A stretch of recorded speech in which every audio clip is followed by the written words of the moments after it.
Notas sobre Marx e Ecologia. Na recém-publicada obra O Roubo da Natureza, Capitalismo e Ruptura Ecológica, John Bellamy Foster e Brett Clark abordaram o espinhoso problema da concepção de natureza para Marx por meio de uma severa crítica a pessoas que, em seus textos, o acusaram de sustentar uma perspectiva antropocêntrica, mostrando o processo social, econômico como parcialmente dependente da dominação do homem sobre o mundo natural. Em uma cuidadosa análise de vários textos marxianos, bem como da bibliografia que Marx consultou a respeito de questões ecológicas, Bellamy, Foster e Clark argumentam, ao contrário daquelas opiniões, que Marx tinha uma compreensão profunda do papel essencial da natureza na vida humana e no desenvolvimento capitalista. Ele via a natureza como nosso corpo inorgânico e considerava a constituição do socialismo a oportunidade de reparar a ruptura metabólica em que o capitalismo produz, destruindo-a capacidade regenerativa da natureza e, com isso, as bases e as condições físicas de nossa existência. De forma bastante acertada, Bellamy, Foster e Clark demonstram que Marx reconheceu a centralidade da natureza para a reprodução da vida e para a acumulação capitalista. Ele, por exemplo, rejeitou, em polêmica com fisiocratas, a ideia de que a produção capitalista deveria ser considerada a única fonte de riqueza, insistindo que a natureza é indispensável para qualquer forma de produção. Em suas palavras, o substrato da produção é fornecido pela natureza. A terra é o grande laboratório, o arsenal, que fornece tanto o meio de trabalho quanto o material de trabalho. Ao produzir, o homem pode apenas alterar a forma das matérias. Portanto, o trabalho não é a única fonte dos valores de uso que ele produz, a única fonte da riqueza material. Como diz William Pett, o trabalho é o pai, e a terra é a mãe da riqueza material. Marx também antecipou e condenou muitos dos problemas que estão hoje no centro dos debates e do ativismo ecológicos, a começar pela insustentabilidade da agricultura capitalista, a insalubre separação entre cidade e campo, o rompimento da interdependência necessária entre processos biológicos e ecológicos, que garante nossa reprodução, e o subsequente esgotamento do solo. Ele também reconheceu a existência de limites naturais ao desenvolvimento capitalista, que, em suas palavras, consistem, entre outros fatores, como a simples influência das estações, no esgotamento dos bosques, das jazidas de carvão, das minas de ferro, etc. Na obra de Marx, Bellamy, Foster e Clark demonstram, encontramos até uma denúncia precoce dos maus-tratos que o capitalismo inflige aos animais, impressionantemente profética das práticas atrozes às quais, para favorecer a produção de carne, os animais são submetidos na atualidade. Rejeitando a visão de que ele aderira a uma doutrina especista e enfatizando a influência, em sua obra, do materialismo epicurista, que ensinou que o sofrimento humano e o sofrimento animal estão estreitamente relacionados, Bellamy, Foster e Clark apontam a característica historicamente específica da visão de Marx sobre a relação humano-animal e a consciência dele sobre as formas pelas quais tal relação foi reformulada em sua época.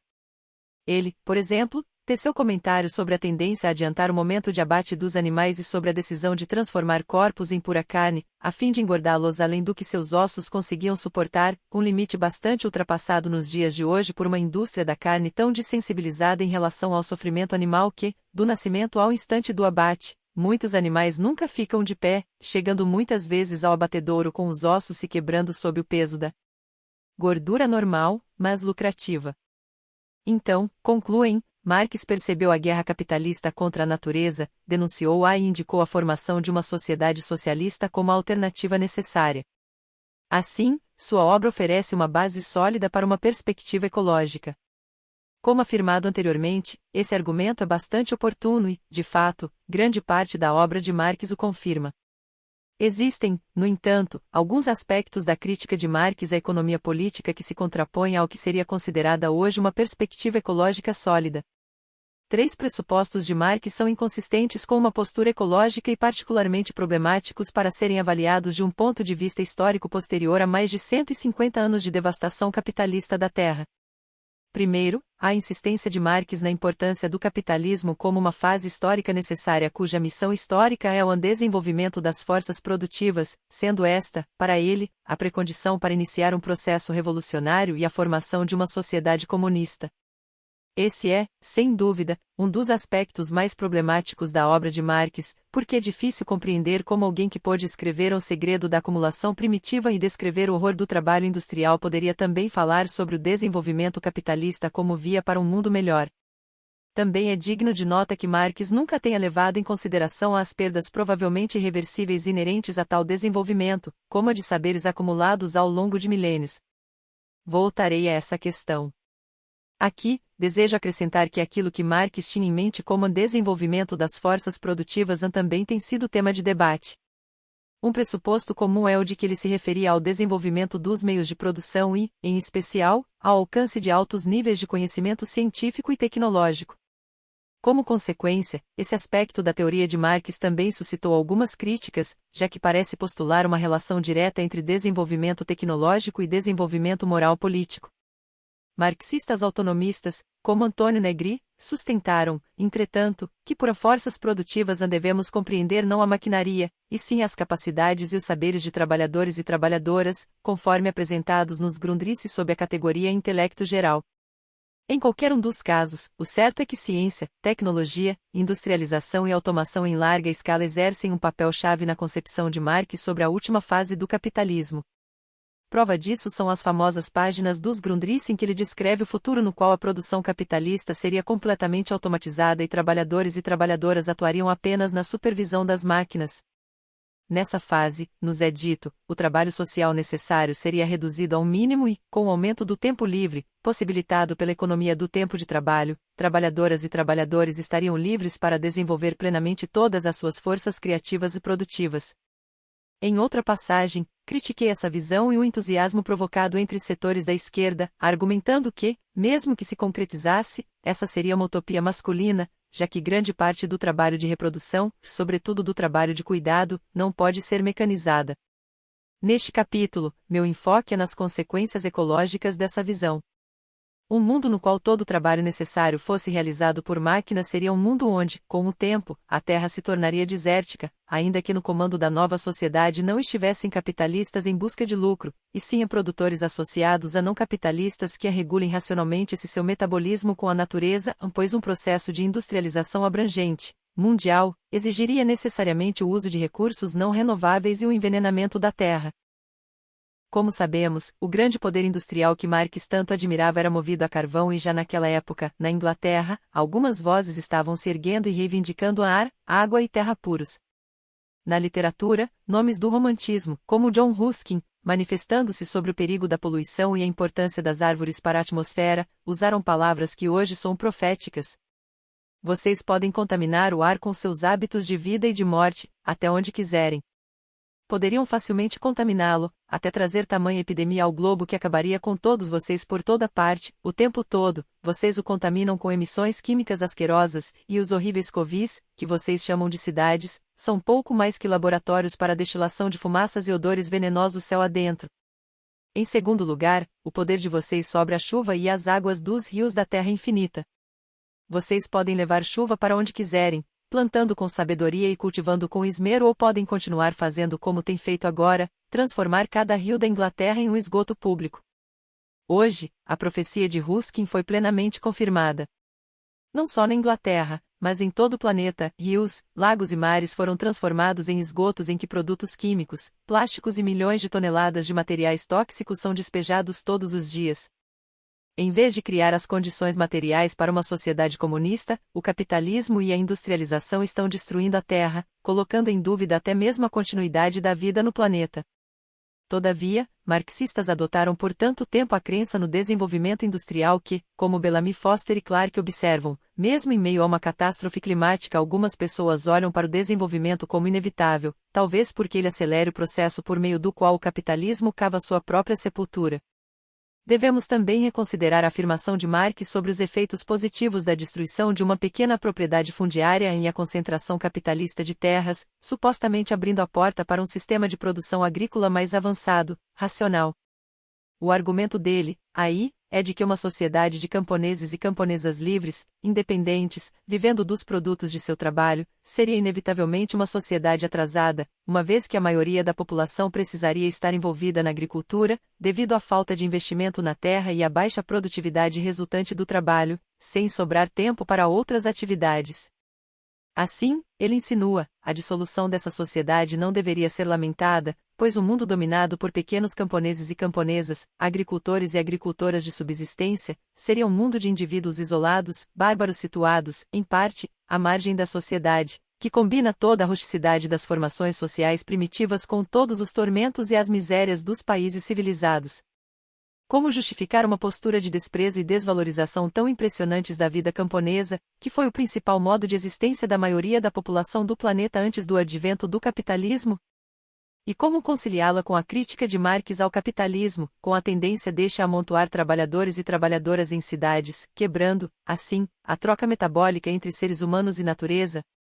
Em parte, essa postura pode ser atribuída ao ideal social e humano de Marx, que é o desenvolvimento dos indivíduos histórico-mundiais, cujas capacidades e forças são aprimoradas ao longo de um processo de intercâmbio universal de acordo com o qual cada pessoa absorve e incorpora todas as realizações dos seres humanos planeta afora. Devido a esse ideal, Marx, cuja formação intelectual e política foi profundamente moldada pela filosofia do Iluminismo, pôde julgar como limitada uma vida dedicada ao cuidado do ambiente local e da produção local das lavouras. Mas a desvalorização da vida camponesa de pequena escala por parte dele também deve ser atribuída ao modo como subestimava o saber acumulado pelo campesinato, e por grupos caçadores e coletores ao longo do tempo, e idealizava a ciência como uma atividade intelectual, separada da vida no campo. Na realidade, foi por meio de uma experimentação obstinada com a natureza que grupos caçadores e coletores domesticaram a maior parte das lavouras que nos alimentam. Tal experimentação possibilitou que as primeiras nações da América do Norte desenvolvessem, muito antes da colonização europeia, um sistema agrícola sofisticado, inventassem a hibridização e a seleção genética de sementes, aprendessem a proteger as lavouras das pragas sem o uso de pesticidas e, como consequência, produzissem centenas de variedades de milho, batata e outras culturas que, levadas para a Europa e a África, se tornaram a base alimentar dos dois continentes. Além disso, a agricultura camponesa nunca foi uma iniciativa isolada, ao contrário, como o próprio Marx reconheceu, sempre foi acompanhada por atividades comunais, frequentemente dedicadas à produção de excedentes a ser armazenados para segurança nas emergências. Esse era o caso das comunidades camponesas da Europa medieval, que administravam coletivamente as terras que recebiam dos proprietários, que em troca de trabalho, por meio de assembleias camponesas em que decidiam quais terrenos deixar em pousio, com quais culturas fazer a rotação, quando realizar a colheita ou a vindima, e assim por diante. Mesmo quando cultivavam lotes de terra individuais, os agricultores e as agricultoras de subsistência da Europa pré-capitalista se beneficiavam comunitariamente de práticas e saberes do ofício que lhes permitiam adequar a produção às suas necessidades e garantir a regeneração do solo.